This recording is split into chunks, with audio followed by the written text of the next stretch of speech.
Good afternoon and welcome. Thank you for joining us. My name is Matt Abbott, and I'm the Director of Government and Diplomatic Programs here at the Chicago Council on Global Affairs. Before we begin, please note, today's event is on the record and being live streamed. We always welcome social media engagement, but please silence your phones. The Council is an independent and nonpartisan platform. Views expressed by individuals we host are their own and do not represent the views of the Council. Also, the Council is grateful for the support it received as a part of the Deutschlandjahr USA campaign through the German Federal Foreign Office, Goethe Institute, and Federation of German Industries. We are also grateful to the German Embassy in Washington and Consulate here in Chicago. After the moderated conversation, we will be taking questions from in the room and online. To submit your question online, please open your browser to ccga.live. Now, by way of brief introduction, our speakers this afternoon are Elizabeth Braw, a Senior Research Fellow at the Royal United Services Institute for Defense and Security Studies. She is also the author of the newly released book, God's Spies, the Stasi's Cold War Espionage Campaign Inside the Church. Richard Eichenberg, who serves as an Associate Professor of Political Science at Tufts University. He is also a non-resident fellow at the Council. And the panel will be moderated by Craig Kafura, who is the Council's Assistant Director of Public Opinion and Foreign Policy. With that, ladies and gentlemen, please join me in welcoming our panel.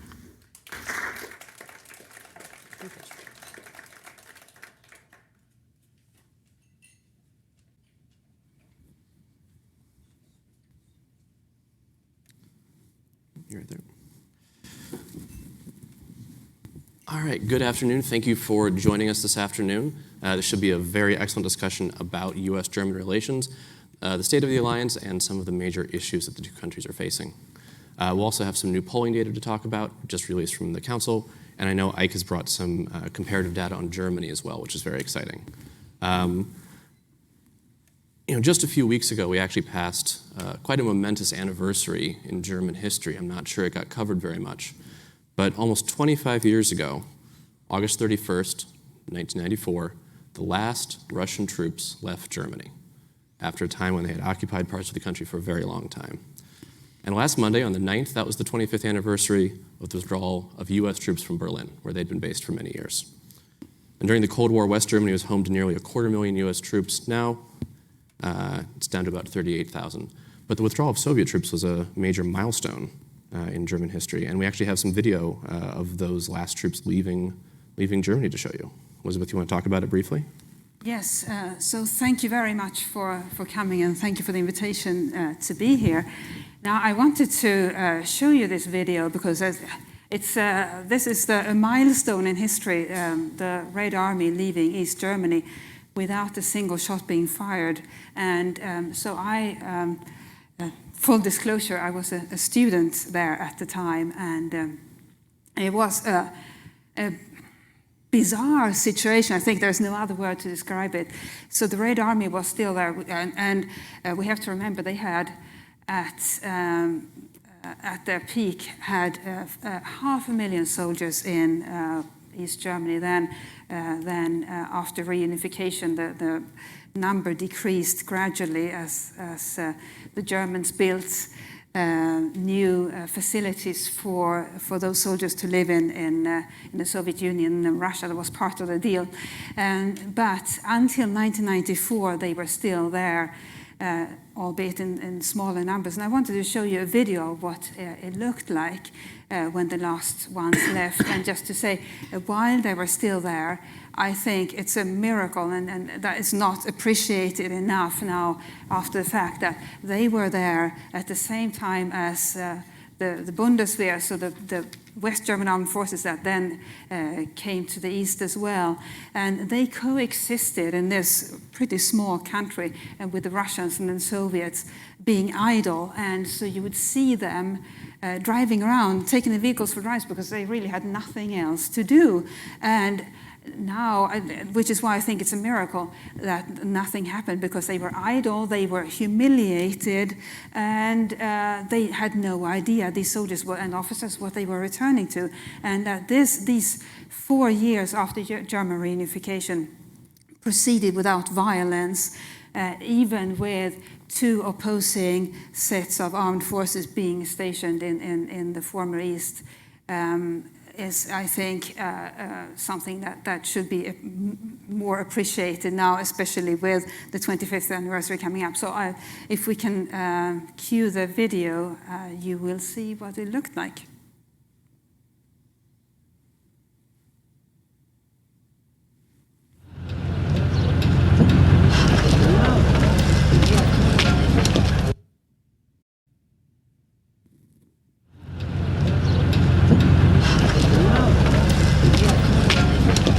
Beinahe unbemerkt verlassen die GUS-Truppen die Garnison, ziehen die Familien aus ihren Wohnungen aus. Kein großer Bahnhof für die rund 1000 Regimentsangehörigen.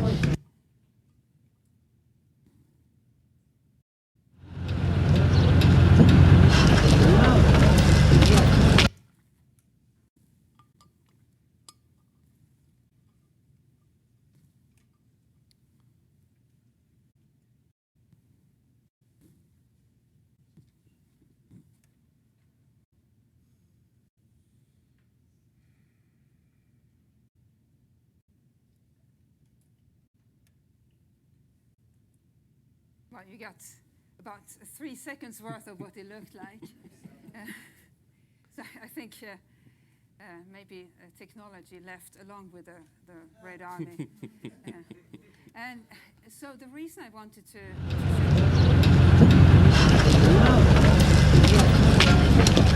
Beinahe unbemerkt verlassen die GUS-Truppen die Garnison, ziehen die Familien aus ihren Wohnungen aus. Kein großer Bahnhof für die rund 1000 Regimentsangehörigen, die sich an diesem Tag nach Samara, dem ehemaligen Kuibyschew, auf den Weg machen. Bad Freienwalde ist nun, abgesehen von ein paar Herren des Verteidigungskreiskommandos, militärfrei. Ein Zustand, der seit 1936, als die Wehrmachtskaserne eingeweiht wurde, nicht wieder erreicht wurde. Bad Freienwalde ist am Tag des Abzugs dem eigenen Alltag erlegen. Lediglich die Dienstpläne von ein paar Reichsbahnern haben sich geändert. Kann man so nicht sagen, dass es mein ganz normaler Job ist hier. Aber es ist schon des Öfteren vorgekommen, dass wir für die Großstreitkräfte hier Truppenzüge gefahren haben. Ändert sich dadurch irgendwas in Ihrem ganz privaten Leben, wenn die Russen aus Deutschland weg sind? Ach, eigentlich nicht. Man war ja gewöhnt von der Kindheit her, also man ist ja damit aufgewachsen und also mir persönlich haben sie nichts getan und also da ändert sich eigentlich nichts. Für mich jedenfalls. Für die Russen selbst wird sich ja eine ganze Menge Da wird sich sicherlich eine ganze Menge ändern, ja. Die das nun hier mitgekriegt haben, auch viele hier, die Wiedervereinigung, die Wende und was dementsprechend sich auch verändert hat. Man jetzt mit dem Geld hier anfangen kann und eben der ganze Konsumrausch und so, naja, das hat dazugehört, ne? Natürlich tut es mir ein bisschen leid, aus Deutschland wegzugehen. Ich war 3 Jahre hier und habe unter den Deutschen noch Freunde. Aber die Heimat wartet auf uns, wie man bei uns zu Hause so sagt. Wir haben hier unsere Pflicht getan, jetzt gehen wir. Aber wir gehen ohne Groll. So that's what it looked like. Can I just ask how many people here speak German? Okay, so I'll explain just maybe one section. You saw the images, that was the most important part, but the train engineer who was interviewed was asked how he felt about the fact that he was driving this train with the departing Russian tanks, and he said, well, it's I'm fine with it, and I didn't really mind them being here. They never did me any harm. And that's an interesting sentiment, and that's the reason I wanted to show this video, because we're here to talk about the US-German relationship, not the Russian-German relationship. But what was so different between the Russian soldiers and Soviet soldiers in East Germany and the US soldiers in West Germany is that the Russian soldiers were not allowed to fraternize with the local population. And so when they went, they were not missed. This train engineer was actually a rare voice who was slightly positive even about the Russians. They were not missed when they left simply because nobody knew them. their own leadership didn't allow them to fraternize with these Germans, even though they were supposedly socialist brother peoples. And so on the other side, then on the other side of the border, we had US troops stationed in West Germany, and at its peak, it was nearly 250,000, and in 1985, nearly 250,000 U.S. troops stationed in West Germany. And that's about half as many as the Soviets had in East Germany, but that's still a very large number. And of course, unlike the Soviets, they were allowed and are still allowed to fraternize with the local population. And that, I think, is a strength of the transatlantic relationship, or the US-German relationship, that is underappreciated. The fact that for many decades now, we can say for generations even, US soldiers have been stationed in Germany and have encountered Germany in a way that frankly, most Americans probably don't. They may visit, they may even work there for a while, but these U.S. soldiers serve there for several years and then rise through the ranks and may return again. And is there somebody here who has served in Germany as part of the U.S. Armed Forces? Okay, so I'm not explaining on when there's somebody else in the room who could explain it much better. But that's what I wanted to focus on today, because it's a relationship that's ongoing, that's been ongoing since the end of the Second World War, that has resulted not just in bonds between the armed forces, but in cultural bonds as well. I can't tell you how many times I've talked to US military officers who say, oh, when I was a captain in Germany, and they remember fondly their experience in Germany. And of course, many of them went on to had German girlfriends, and subsequently these girlfriends often became wives. Well, that's a part of the transatlantic relationship as well. And it's, I think, almost a side benefit of the military value, which is what this really is about. So the U.S. Armed Forces don't send soldiers to Germany simply to create cultural links, but it is a side benefit. And if we compare that to what's available on the civilian side, it's not very much. So the EU has this Erasmus program. Is there anybody here who is European and has done the Erasmus? So it's a program that that costs the EU a great deal of money, and so in the current budget cycle, 300 million euros, which you could say is pocket change for the value it generates, but it's still money spent simply on this one aspect, facilitating cultural exchange between European students. Whereas on the military side, you get it for free. They are stationed in another country to do work, and yet it's a cultural exchange as well. And so now, today, under the current administration, we have a situation where the links, the relationship between the US and Germany is under strain, where there is a lot of discord in the political discourse, and it's based on the level of German defense spending that, as we all know, is criticized by the current administration. But underneath that level, which is what's being discussed all the time on every TV show and with great gusto by the US ambassador to Germany, underneath that layer, we have the military-to-military relationship, which is going strong as ever before. The Germans and the US armed forces conduct joint exercises, and they conduct exercises with allied forces in Germany, and that all keeps plugging along. And I'm not trying to be overly optimistic about it, but that is sort of the undergrowth of the transatlantic relationship, or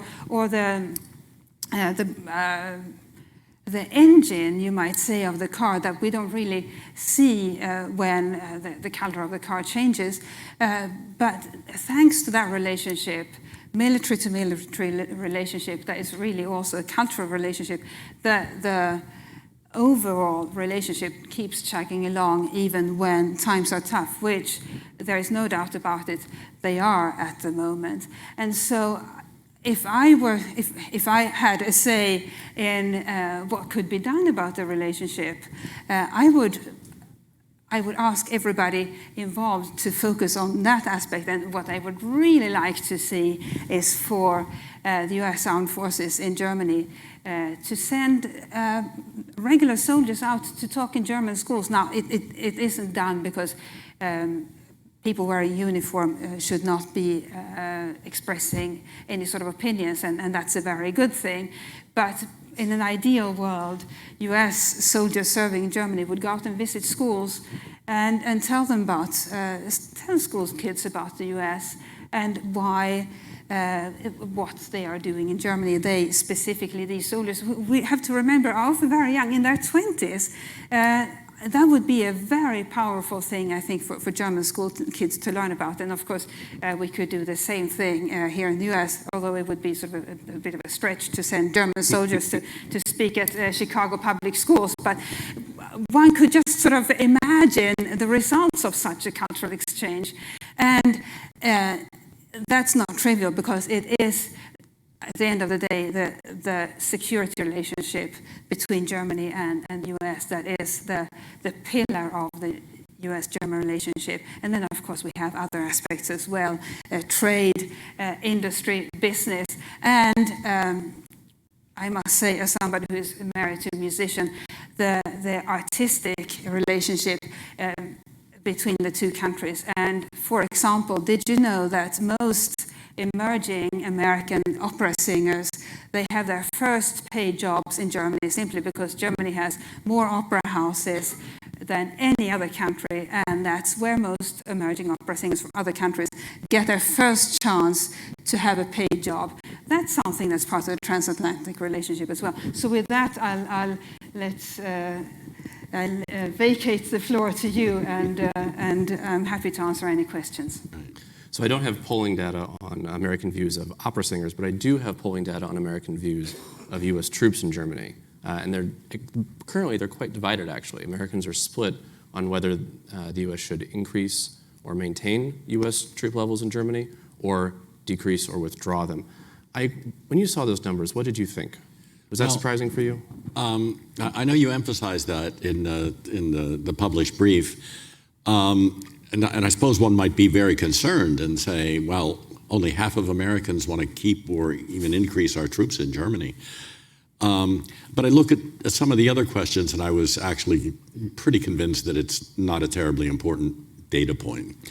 The first one is, obviously, support for a troop presence should be at least generally related to the threat it's supposed to help contain. Mm-hmm. And in the case of troop stationing in Germany, it is presumably Russia.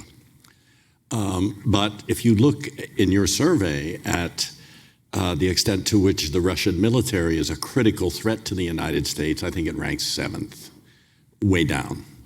In other words, Americans don't particularly feel that Russia is a threat to us, and perhaps that affects our willingness to base troops abroad.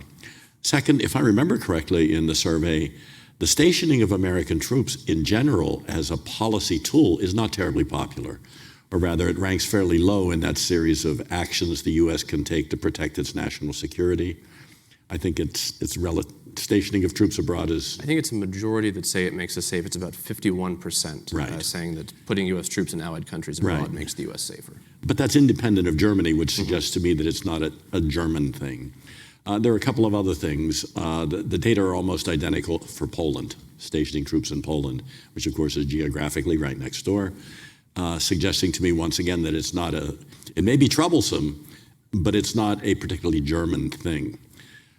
Here's an interesting comparison.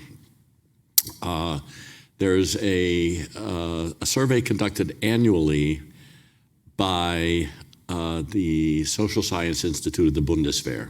That is, it's a group of researchers within the German military structure. It's totally civilian, that conducts a survey that's actually quite similar to yours. And they were kind enough to send me their results for last year. And they ask a question: to what extent do you feel threatened by, quote unquote, Russian territorial ambitions? And the numbers were quite low. I think 38% thought that that was something equivalent to your critical threat question. In other words, neither American, and this, again, I'm not drawing any judgments about whether this is intelligent or wise or worrisome, but neither Americans nor Germans seemed terribly threatened by Russia. And of course, the final thing I would say as a student of public opinion is that it tends to be elite-driven, or certainly related to what elites are saying. And the number one elite is the American political leadership, and it's Mr. Trump, who I would say has not emphasized any Russian threat to the extent that he calls attention to Ukraine, as we've seen in the news for the last couple of days. It's for reasons not having to do with military strategy or security in Europe. So on the elite political side, Elizabeth, if there's not that communication coming from the American side, what about in Germany? Does the German political leadership see a threat from Russia, or are they trying to balance the relationship between Russia and the United States? Yeah, so this is a very interesting aspect, and as was just mentioned, the German perception of a territorial threat from Russia is that it's not a particularly significant threat, and frankly, there is a lot of I shouldn't say surprise, but there is in Germany, the view is quite widespread that many other European countries are overreacting when it comes to the Russian threat. And we should remember that a quarter of Germany used to have very friendly relations with the Russians, even though, as you saw in the video, it wasn't, they didn't really see a lot of them, and they came with tanks and so forth that time. But they do have 40 years worth of close relations with the Russians, or I should say the Soviets. And Germany also has a history of somewhat more productive relations, I guess is a good way of putting it, with Russia than other European countries. So where, for example, the Baltic states and Sweden and Finland are extremely historically extremely uneasy about Russia. That's not really so much the case in Germany. And so then you get this almost bizarre situation where Russia and the US are viewed as almost as similarly destructive or at the same level of unhelpful behavior in global politics, whereas many other countries would say there is absolutely no moral equivalence between Russia and the US. The US is an ally, and Russia is an adversary. But if you look at it that way, you could say Trump is as destructive as Russia, and I'm not saying that's the case, but it is a not uncommon view in Germany. Is that what the polls show, Ike? I'm sorry? Is that what the polling shows? You seeing Germans seeing Russia not as a threat, but maybe even seeing the United States as a threat? I'm afraid it does. It's one of the more troublesome or worrisome aspects of the poll done by the Bundeswehr Social Science Institute, because they ask a series of questions about threats, and I mentioned Russian territorial ambitions as one, but they also asked about the threat from the United States and the threat from Russia in general. And in general, at the moment... So in general, referring to the world, not just Germany. Actually, no, it's the threat to Germany. They find the United States slightly more threatening than Russia. That's at the moment. And I think we have to stop and ask why that might be the case. And the fact of the matter is Germany has been singled out for criticism of the most unprecedented kind.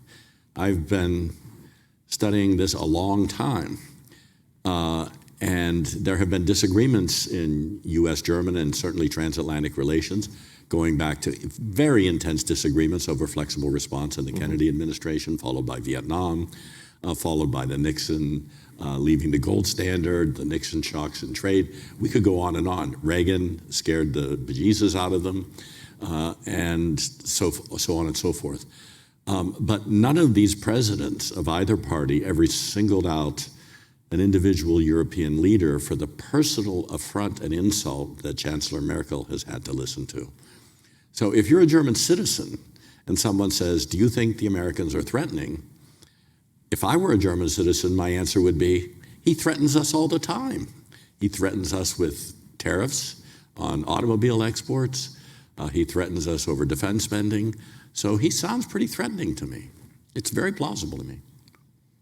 And that then leads to a situation within NATO where it's almost like the schoolyard where everybody hopes that the bully won't pick on them, so they sort of stand back, and then he picks on somebody else, and they hope not to be seen. And I think that is the danger within NATO, that it's so obvious that Trump has a particular dislike for Germany, that the other countries are then very happy not to be singled out by him, and then as a result fail to support Germany, where under other circumstances they would have supported it, simply because it's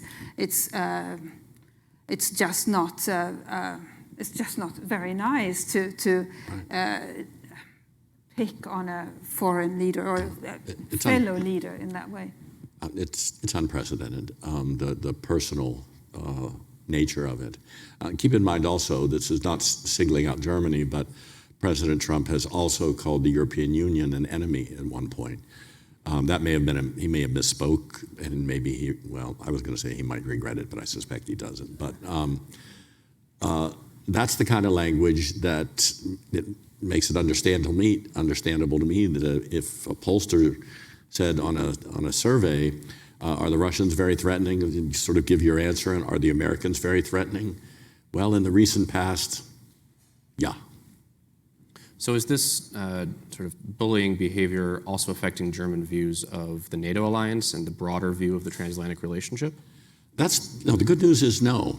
And this relates, I think, to what Elizabeth was saying earlier. I'll see if I can tie the two together. Let's take both the American and the German side. There are a series of questions from your survey and from two German surveys I've looked at. One of them is currently underway across many European countries. It's a cross-university collaboration. They have not released any data yet, but they did share it with me privately. But if you ask about support for NATO membership, which you ask, or if NATO is essential to our security, and this variants on this question are asked in both your survey and in multiple German surveys. 70% of people approximately in both say yes. I'm committed to the Atlantic Alliance, I'm committed to NATO, it's essential to our security, or I have a favorable view of it. The wording varies.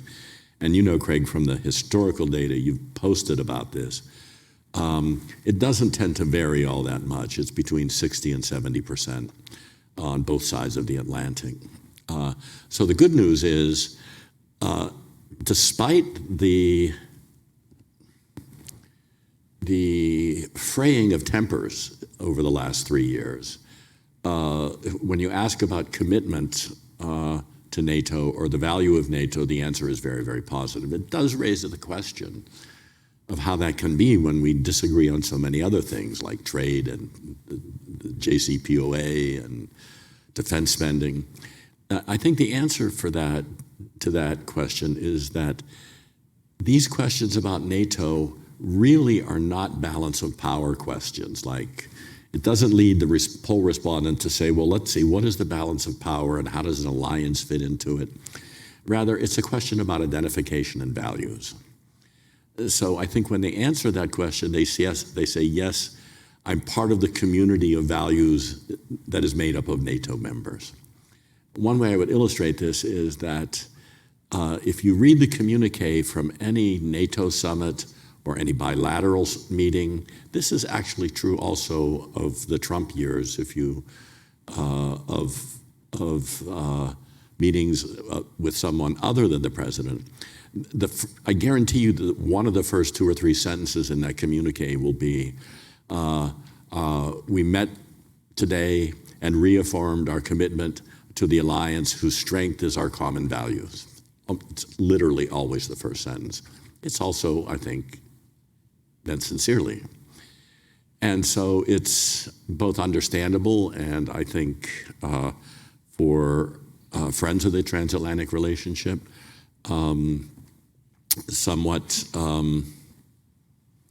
it lessens the worry somewhat that this identification with the community of values is very strong. Do you think those values are going to keep this relationship sort of on the right track after sort of the current turbulent administrative period passes? And I'll direct that to both Ike and Elizabeth. I can answer it from a polling standpoint. I don't know if you... I think there's good news and bad news here.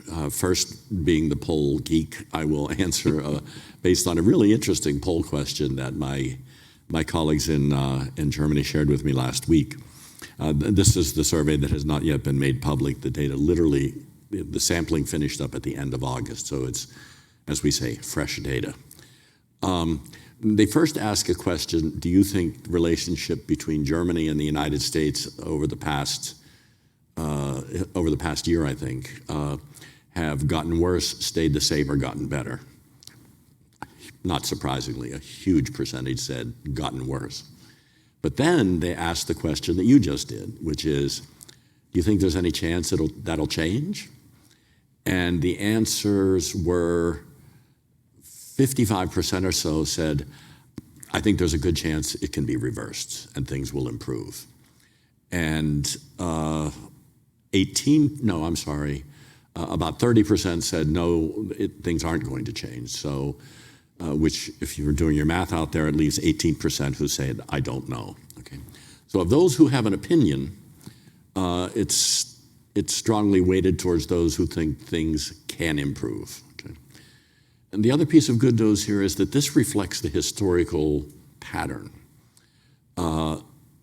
There is a standard question that is asked by many different pollsters. The one I'm happening to think of right now is by the Pew Global Attitudes survey, which asked about confidence in the American president or favorable or unfavorable views of the American president. Each Republican president who tend to be, and I'm using these terms merely descriptively, somewhat unilateralist and tend to put a priority on military power as an instrument or as a central instrument of policy, they tend to be unpopular in Europe.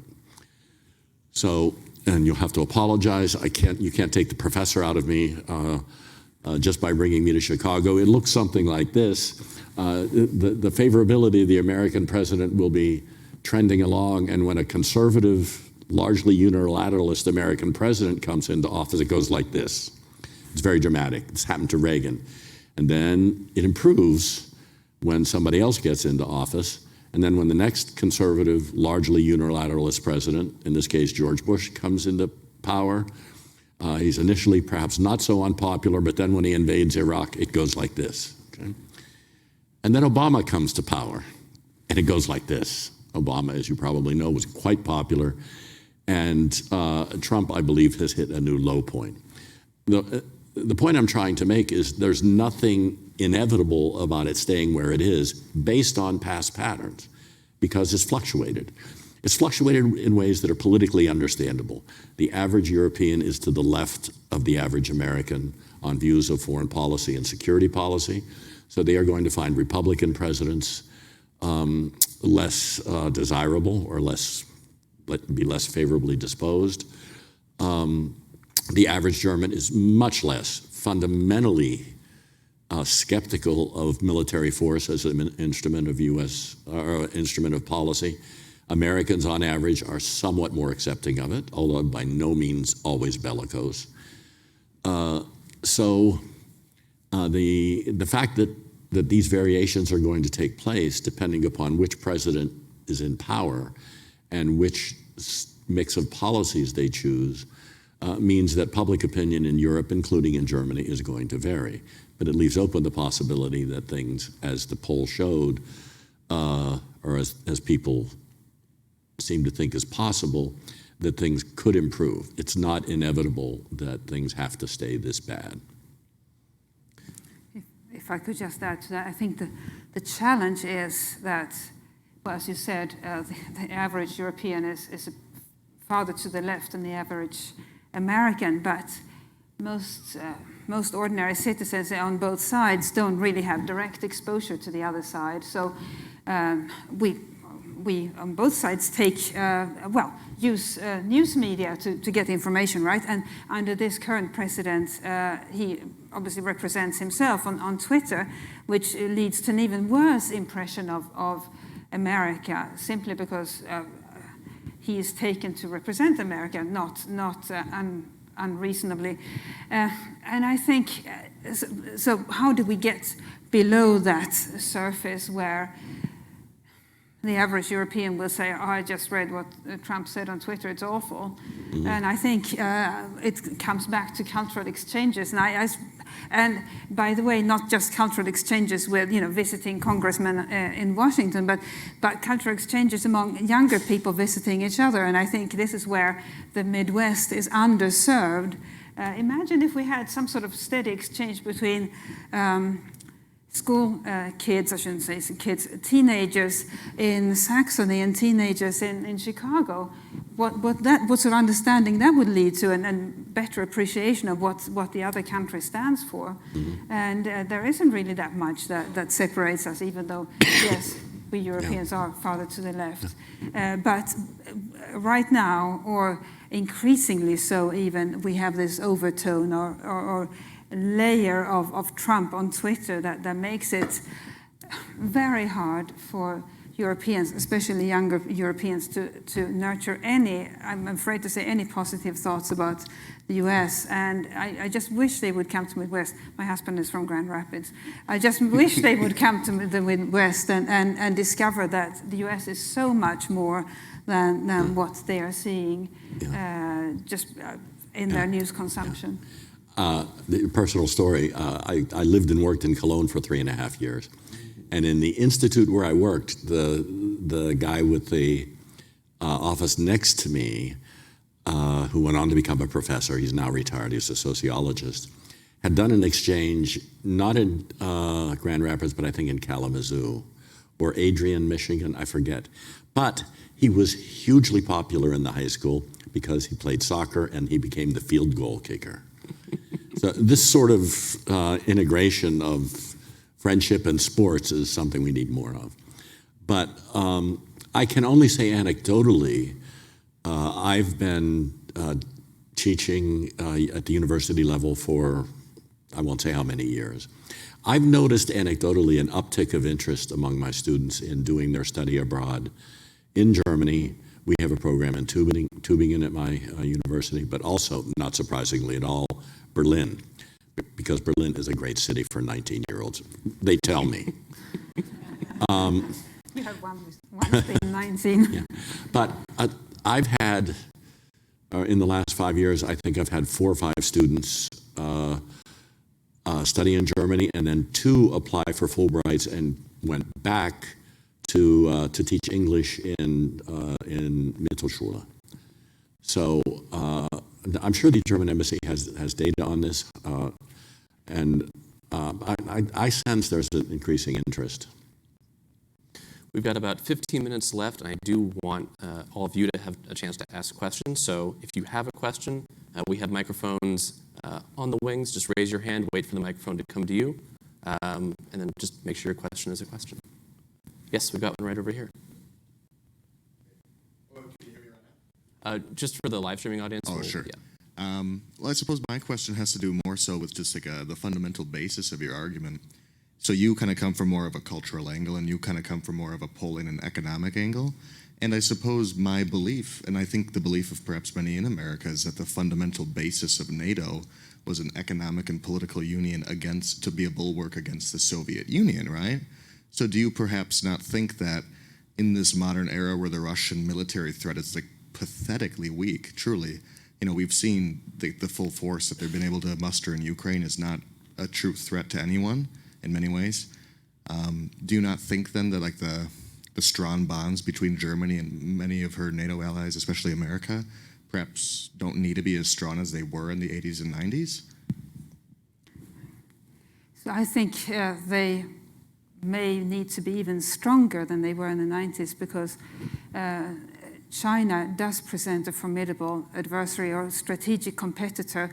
And I think that unfortunately, the situation right now is that European countries are finding themselves having to choose between China and the US. I mean, it's an absolutely crazy situation. It shouldn't be a choice. It should be obvious that we, as the Western alliance, are allies. It goes back for decades. But I think, unfortunately, that doesn't seem so obvious anymore. And so those in charge, I shouldn't always ask somebody else to do something, but I hope it becomes obvious to them that the Western alliance, whether it's NATO or it's just a loose alliance of like-minded nations, including non-NATO members that are Western European countries, that alliance needs nurturing, or otherwise a number of European countries may feel that actually makes sense to form closer ties with China. And of course, Elizabeth, some of your work is focused not just on the military concerns regarding NATO, but also these sort of gray zone actions, disinformation campaigns. Is that something that NATO is actively working on, should be working on? Yes, so is everybody familiar with the term gray zone? Go ahead and explain it. Okay, so gray zone aggression is aggression below the what we call the kinetic threshold. So aggression that doesn't involve armed forces using their equipment. So it can be disinformation campaigns or what we call malign influence. It can be cyber attacks, and an area that I'm increasingly focusing on is hostile business practices. So acquisitions of companies, Western companies, for the benefit of let's say in this case, the Chinese government. And these are all actions that we as Western countries should worry about because they harm our societies, maybe not individually, but collectively. And so that's another area where Western countries need to work together. Now, non-kinetic aggression is not the responsibility of NATO, it's the responsibility of nation states. But of course, no country can defend itself in isolation. So if you have a crippling cyber attack against a particular country, it will, I think it would behoove other countries to then assist it in such a case. And in fact, they would, by extension, be harmed as well if that country essentially were rendered unable to operate for a number of days. Other questions? Yes, one in the back row there. We've got the microphone right next to you. I was wondering what you think will happen when Angela Merkel steps down. Angela Merkel? Have you ever heard of Yogi Berra? A former New York Yankee player and manager who once said prediction is awful hard, especially concerning the future. The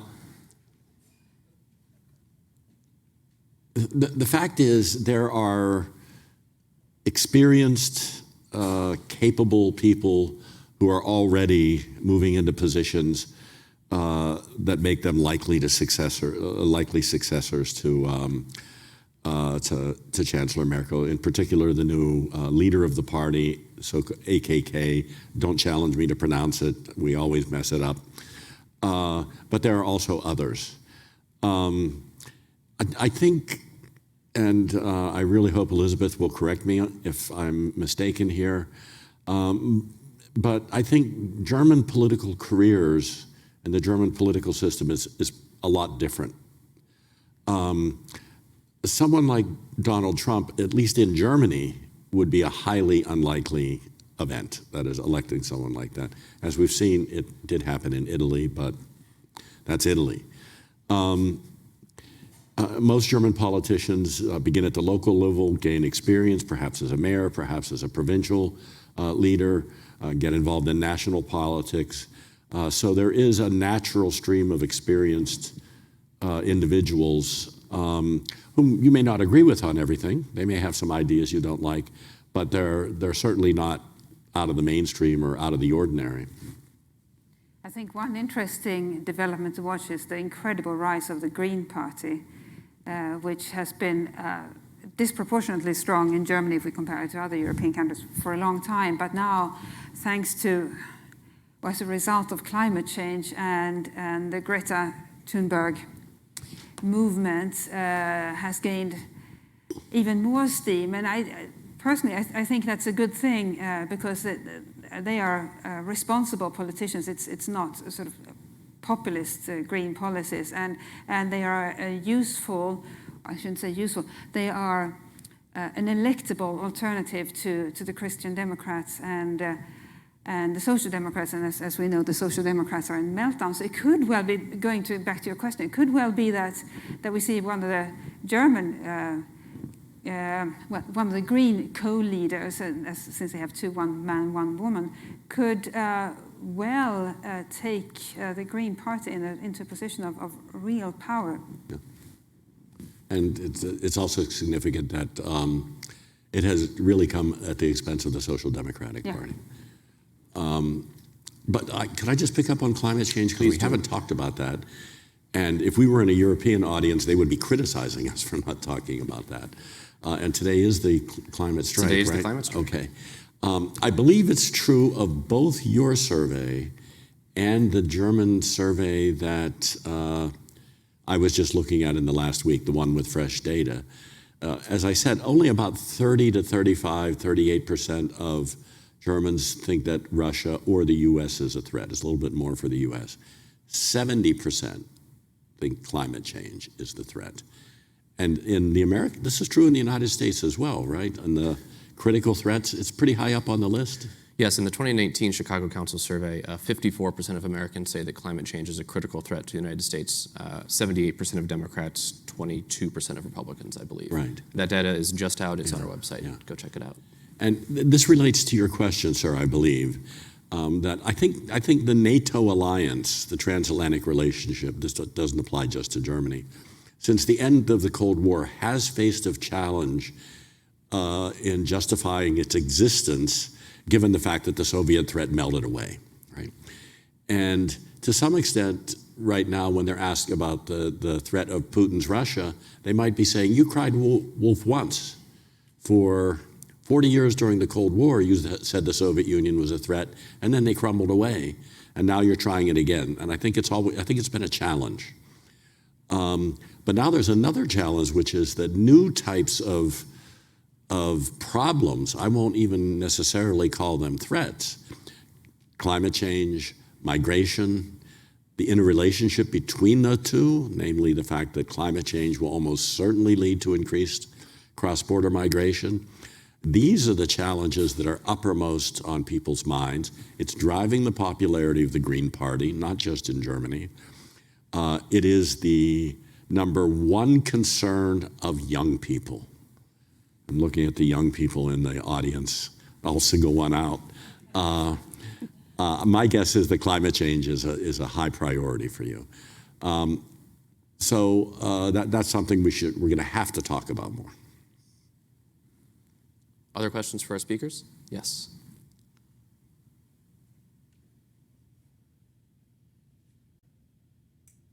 Okay, thank you. I do care about climate change, if you were pointing to me. But my question is actually about the rise of populism in both countries. And how does that even play into, A, the relationship, and then 2, favorability towards Trump?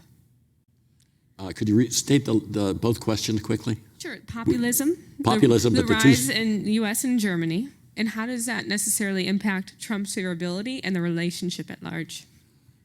Actually, that is something that's very concerning. It's the other side of the optimism that I expressed about the fact that people do identify with the Atlantic community. They do favor NATO and so on and so forth. And this is true of Germans as well. But let me just attack it this way. There may be one exception to the fact that these things tend to improve after each period of troubles, let's call it.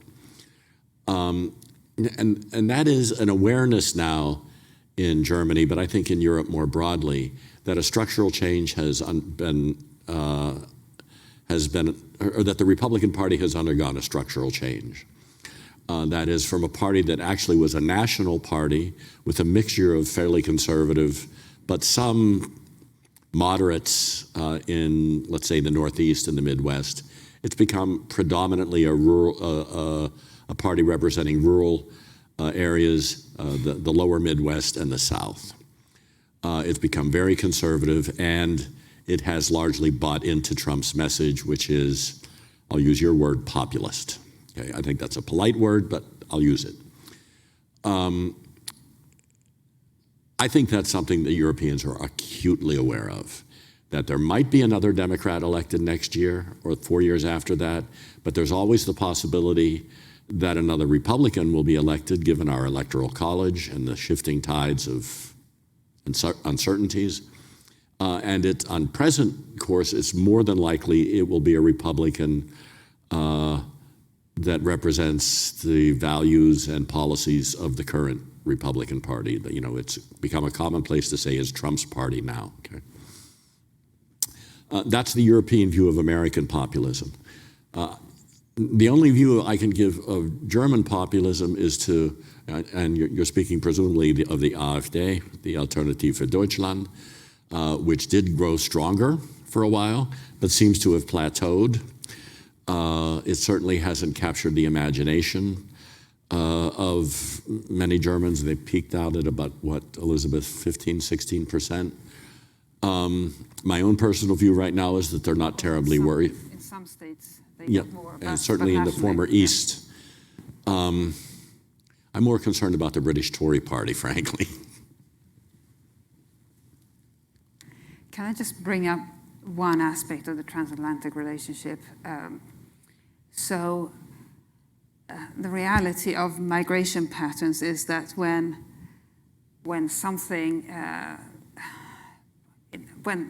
a situation turns bad somewhere, a lot of people leave that country or that region to go to Germany. And so Germany has, on a number of occasions, including Syria, in recent years, picked up the pieces where international diplomacy has failed, let's put it that way. And that, by the way, also includes Iraq, which was, I would call it not a failure of diplomacy, but an American decision to go to war against Iraq. And so Germany has received a very large number of those refugees. Of course, a very large number of, an even larger number of them have gone to neighboring countries. But nevertheless, Germany has been the destination of a number of those people who we might call the result of American action in the region. And I think that's something when we calculate contributions to NATO, it may be a good idea to also calculate how much countries spend on asylum seekers who have had to leave their countries or their home regions as a result of other NATO member states' actions. I know it's a controversial idea. I'll probably be contradicted by somebody in the room, but just for a moment to entertain that sort of idea that spending on asylum seekers or refugees should count towards one's defense spending allocation. Of course, then it should probably be more than 2%, but it's all part of one package. So we're almost out of time, but before you go, I do want to close with one final question. Overall, you're looking forward 5, 10 years. I know prediction is hard about the future, but if you're going to project forward 5 or 10 years, do you think the U.S.-Germany relationship is in a better place than it is today? Yes. What about you, Elizabeth? I think the engine of the car will be humming along. The engine that includes soldiers, businessmen, and opera singers will be humming along. And it could well be that we have another Republican president after Trump who will be equally disliked in Europe, but that engine will still be humming along, even as political analysts keep predicting the end of the transatlantic relationship because of angry tweets, or who knows how leaders will be expressing themselves in 10 years because Twitter will be hopelessly out of fashion. But I think what won't be out of fashion is that engine that has kept humming along, because we will have that military-to-military cooperation, and by the way, musician-to-musician cooperation, and businessman-to-businessman. I think that's a great note to end on. Please join me in thanking our speakers today.